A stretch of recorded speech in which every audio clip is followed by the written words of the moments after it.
जो सरकार आपके अधिकारों को लूटने का काम कर रही है, उस सरकार को मिट्टी में मिलाने का काम भी 2025 में हम लोग करेंगे। जो सरकार बहन बेटियों की रक्षा नहीं कर पा रही है, गरीबों, दलितों, पिछड़ों, आदिवासियों, मुसलमानों की रक्षा नहीं कर पा रही है, वो सरकार कानून व्यवस्था का ढिढोरा पीटना बंद करे।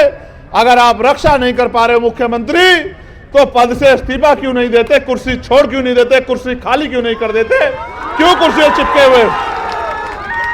सांप भी चंदन के पेड़ से नहीं लिपटता, जिस तरह से आप कुर्सी से चिपटे हुए हो। जनता ने आपको इतनी बार मौका दिया और आपने हमेशा जनता को धोखा दिया। ये मौका मिलने पे धोखा का काम अब इसमें बिहार में बंद होने वाला है। मान्यवर काशीराम साहब कहते थे कि आरक्षण से लेंगे, एसपी डीएम वोट से लेंगे, सीएम पीएम। उन्होंने ये भी कहा कि मान लो तो हार और ठान लो तो जीत। अगर आप ठान लोगे तो ये निकम्मी सरकारें भी हटेंगी और आपके हाथ में भी ताकत आएगी। बाबा साहब अम्बेडकर कहते थे, political power is the master की, इट इज द मास्टर की which you can open each and every lock. Political power यानी राजनीतिक सत्ता वो चाबी है जिसके द्वारा आप सारी परेशानी यानी कि सारी समस्याओं के ताले खोल सकते हैं। आप मुझे मौका दे दो, आजाद समाज पार्टी भीम आर्मी के हाथ मजबूत कर दो। अगर आपका एक बच्चा बेरोजगार घूम जाए तो फिर चंद्रशेखर आजाद से सवाल करना। मेरे साथियों, यहां के नेताओं को आपने भरोसा किया।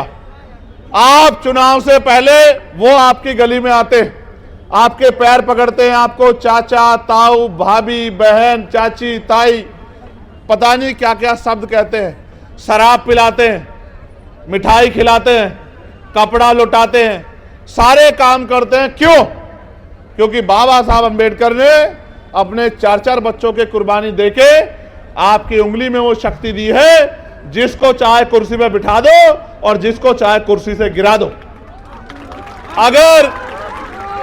अगर ये वोट की शक्ति आपके पास नहीं होती सम्मानित साथियों, तो आपकी बस्तियों में पैर रखने के लिए कोई नहीं जाता। ये बाबा साहब अम्बेडकर के संघर्षों का परिणाम है कि चुनाव के बीच में, चुनाव के समय ये लोग आपके बीच आते हैं, लेकिन चुनाव के बाद क्या? 5 साल तक आप लोग इंतजार करते हैं कि नेता दोबारा दिखाई दे जाए, लेकिन नेताजी दोबारा नहीं आते। आप उनके दरवाजों पर जाते हो तो वो गेट बंद कर लेते हैं और ये कहते हैं कि नेताजी यहां नहीं है। आप ये बताओ, इन नेताओं के सहारे आप अपनी लड़ाई को लड़ लोगे? मैं आपको 3-4 समस्या यहां की रखता हूं, जो साथी यहां उपस्थित भी हैं। एक समस्या जो बड़ी समस्या है वो हमारे होमगार्ड के भाइयों की है।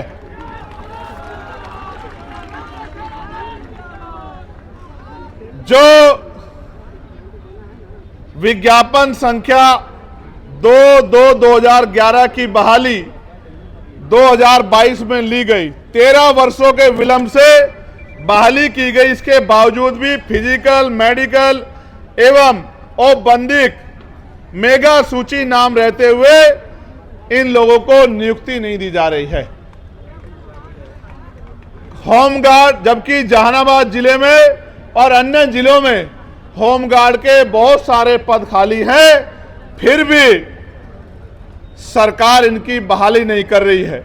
इन्होंने मुझसे आग्रह किया है कि आप हमारी आवाज को पार्लियामेंट में भी उठाएं और हमारी बहाली कराने का काम करें। मैं होमगार्ड के भाइयों को विश्वास दिलाता हूं, मगर विश्वास दिलाते मैं ये भी कहना चाहता हूं, जब सरकार इतने बड़े पैमाने पर निजीकरण करेगी तो कल जो आरक्षण रूपी अधिकार हथियार आपको मिला है वो तो बेअसर हो जाएगा। जब सरकारी नौकरी नहीं होगी तो सामाजिक गैर बराबरी आज भी इतनी है, तो दलित पिछड़ों के बच्चे यहां जाति व्यवस्था के आधार पर चमार, वाल्मीकि, पासी, धोबी, कोरी, खटीक, कुशवा, मौर्य, साके, यादव, जाट, गुर्जर, निषाद, जिसको सैनी आपके यहां कहते हैं, कश्यप, पाल, प्रजापति, इनके बच्चों को कौन कुर्सी पर बैठने देगा? आप मुझे बताइए। क्या आज देश में समानता आ गई है? तो इनके बच्चों को कौन कुर्सी पर बैठने देगा? इसलिए निजीकरण करके जिस तरह से इनके बच्चों का रास्ता रोकने का काम किया जा रहा है, मैं आपको विश्वास दिलाने का काम करता हूं कि आने वाले समय में हम लोग निजी क्षेत्रों में आरक्षण की मांग दलित पिछड़े आदिवासी समाज के लिए करेंगे और इनको निजी क्षेत्रों में आरक्षण दिलाने का काम करेंगे, ये मैं आपसे वादा करता हूं। साथ साथ हमारी आपके यहां ममता कार्यकर्ता कहते हैं, हमारे यहां आशा कार्यकर्ता कहते हैं। हमारी जो ममता कार्यकर्ता बहनें हैं उनको प्रति गर्भवती मात्र 300 रुपए राशि मिलता है और जबकि उनका काम बड़ा कठिन है। इसलिए मैं सरकार से मांग करता हूं कि मिनिमम 30,000 रुपए वेतन उनका करना चाहिए, जिससे वो सम्मान का जीवन प्राप्त कर सके और उनको परमानेंट भी करना चाहिए। मैं तो होमगार्ड के भाइयों के लिए भी 30,000 रुपए के वेतन की जो है सरकार से मांग करता हूं कि 30,000 रुपए का मिनिमम वेतन होमगार्ड के भाइयों को मिलना चाहिए। अभी कितना मिलता है? 24,000। अभी तुमको तो मिल ही नहीं रहा है, लेकिन जो लगे उनको तो 30,000 मिलना चाहिए। जब आप लगे आपको भी 30,000 रुपए मिलना चाहिए, ये मांग मैं सरकार को करता हूं।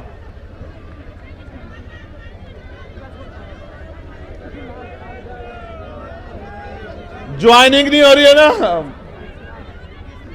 ज्वाइनिंग भी होगी और जिस दिन ज्वाइनिंग होगी आप लोग बहुत बहुत धन्यवाद भी चंद्रशेखर आजाद का और भीम आर्मी आजाद समाज पार्टी का करोगे, चिंता मत करो।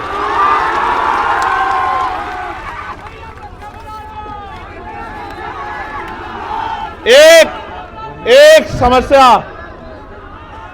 समस्या जो SC ST के कर्मचारियों ने मेरे सामने रखी है, बिहार सरकार द्वारा अस्थायी स्थानापन्न कार्यकारी व्यवस्था नियमावली 2023 के तहत रोस्टर स्थगित रखते हुए अनुसूचित जाति जनजाति कोटि के अनुमान्य 17% पदों को फ्रीज रखकर शेष 83% पदों पर मूल कोटि की वरीयता के आधार पर प्रोन्नति के पद सोपन में विहित वेतनमान के साथ उच्चतर पद पर कार्यकारी प्रभार माननीय सर्वोच्च न्यायालय में लंबित सिविल अपील संख्या 4800/2017 में पारित होने वाले अंतिम आदेश के फलाफल से प्रभावित होने की शर्त पर दिया जा रहा है, जबकि अन्य वर्गों के लोगों को आरक्षण का लाभ मिल रहा है। इसकी वजह से जब प्रमोशन नहीं हो रहा है तो बैकलॉग भी नहीं आ रहा है, ना नई नियुक्ति आ रही है और ना ही हमारे मूल पदों से प्रमोशन हो पा रहा है। इसके कारण कर्मचारियों को परेशानियों का सामना करना पड़ रहा है। मैं इस मंच के माध्यम से शेड्यूल कास्ट शेड्यूल ट्राइब के कर्मचारियों से कहना चाहता हूं कि अब मैं दिल्ली जाके पार्लियामेंट में और वेलफेयर कमेटी में आपका मामला जो है रखने का काम करूंगा और साथ साथ मैं आपको भी ये कहना चाहता हूं, आप भी कमर कस लो। जो सरकार आपके अधिकारों को लूटने का काम कर रही है, उस सरकार को मिट्टी में मिलाने का काम भी 2025 में हम लोग करेंगे। एक यहां बड़ी समस्या जो जमीन की है, भूमि सर्वे के नाम पे सरकार जो है, सरकार ने वादा तो किया था कि हम 3 डिसमिल जमीन देंगे, लेकिन सर्वे के नाम पे, जैसा मैंने आपको पहले कहा कि 14 अगस्त को हम लोग अंग्रेजों के अधीन थे, 15 अगस्त को आजाद हुए, लेकिन 14 अगस्त को अगर किसी पे 1 गज जमीन नहीं थी तो 16 अगस्त 1947 को भी 1 गज जमीन नहीं आ पाई थी। सरकारी जमीनों पे ही गरीब लोग रहते थे। 70 साल से जिस जमीनों पे लोग रह रहे हैं, सर्वे के नाम पे वो जमीनें छीन के पैसे वालों को, जमींदारों को, ताकतवर लोगों को, सामंतियों को देने का काम यही निकम्मी नीतीश कुमार जी की सरकार करने का काम कर रही है, डबल इंजन की सरकार करने का काम कर रही है।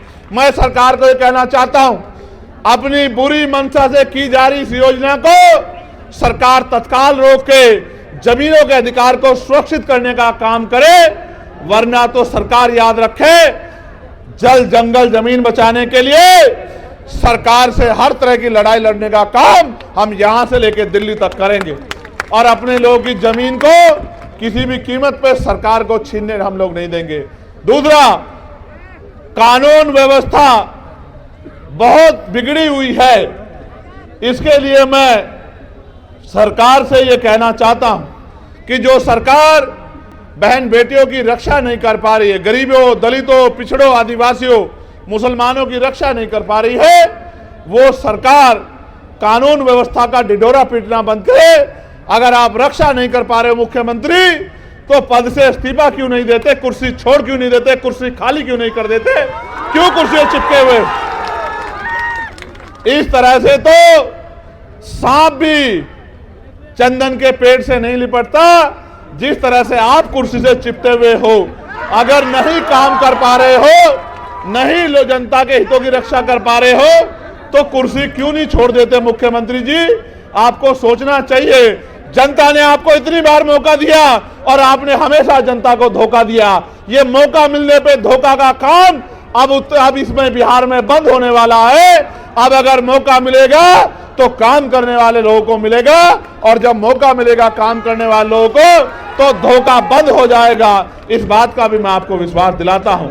आप यहां आए, आपने इतनी बड़ी संख्या में यहां आके सरकार को चेताने का काम किया। मैं दोनों हाथ जोड़ के आपका धन्यवाद करता हूं। मैं ये मानता हूं कि आपने पिछले 7-8 साल में बहुत मेहनत की है। आपने अपनी मेहनत के बदौलत इस नीले झंडे को गांव-गांव तक पहुंचाने का काम किया है। अभी भाई ददन जी भी कह रहे थे, जौहर साहब भी कह रहे थे, अमर ज्योति जी और भाई कमल वालिया जी भी कह रहे थे कि अब आपकी परीक्षा का समय आ गया है। आने वाले 8-10 महीने संघर्ष के महीने हैं। जिस तरह आज आप बड़ी संख्या में जुटे हैं, यहां से जब आप घर लौटेंगे तो चैन से नहीं बैठना, क्योंकि अधिकार मांगने से नहीं मिलते, अधिकार छीनने पड़ते हैं, और छीनने के लिए शक्ति बनानी पड़ती है। मान्यवर काशीराम साहब कहते थे, जिसकी जितनी संख्या भारी उसकी उतनी हिस्सेदारी। और उन्होंने ये भी कहा कि आरक्षण से लेंगे, एसपी डीएम वोट से लेंगे, सीएम पीएम। उन्होंने ये भी कहा कि मान लो तो हार और ठान लो तो जीत। अगर आप ठान लोगे तो ये निकम्मी सरकारें भी हटेंगी और आपके हाथ में भी ताकत आएगी। तो मैं अपने गांव के कार्यकर्ता से कहना चाहता हूं कि वो आज से रजिस्टर बना ले और एक एक घर को जोड़ के भाईचारा बनाने का काम करे, बहुजन समाज में एकता बनाने का काम करे, अपनी शक्ति बनाने का काम करे, और आने वाले समय में संघर्ष के बलबूते किसी के आगे हाथ फैलाने वाला नहीं, कलम की ताकत अपने हाथ में लेके लोगों के भविष्य को बदलने वाली शक्ति अपने हाथ में सत्ता के रूप में लेने का काम करे। क्योंकि जब तक पॉलिटिकल पावर आपके पास नहीं होगी, बाबा साहब अम्बेडकर कहते थे, political power is the master की, इट इज द मास्टर की which you can open each and every lock. Political power यानी राजनीतिक सत्ता वो चाबी है जिसके द्वारा आप सारी परेशानी यानी कि सारी समस्याओं के ताले खोल सकते हैं। आप मुझे मौका दे दो, आजाद समाज पार्टी भीम आर्मी के हाथ मजबूत कर दो। अगर आपका एक बच्चा बेरोजगार घूम जाए तो फिर चंद्रशेखर आजाद से सवाल करना। मेरे साथियों, यह विश्वास मैं आपको दिलाना चाहता हूं। जिसको सरकारी नौकरी नहीं मिलेगी उसको प्राइवेट सेक्टर में काम देंगे, उद्योग धंधे लगा के आपके जिलों में रोजगार देंगे, और जिनको प्राइवेट सरकारी नहीं करना उनको लोन देके उद्योग लगाने का, अपना काम करने का मौका देंगे। महिलाओं को कुटीर उद्योग लगा के घर तक रोजगार दिलाने का काम करेंगे, और इस गुंडागर्दी को जड़ से खत्म करने का काम करेंगे, इज्जत सम्मान की जिंदगी दिलाने का काम करेंगे। किसानों को उनकी फसल के दाम जो है उनकी इच्छा अनुसार दिलाने का काम करेंगे, और जीवन भर मजदूरी कर करके बनने वाले इन परिवारों को मुख्य धारा में लाने का काम करेंगे। समान एजुकेशन पॉलिसी प्रदेश में लागू करेंगे, और समान health policy, common health policy इस प्रदेश में लागू करेंगे।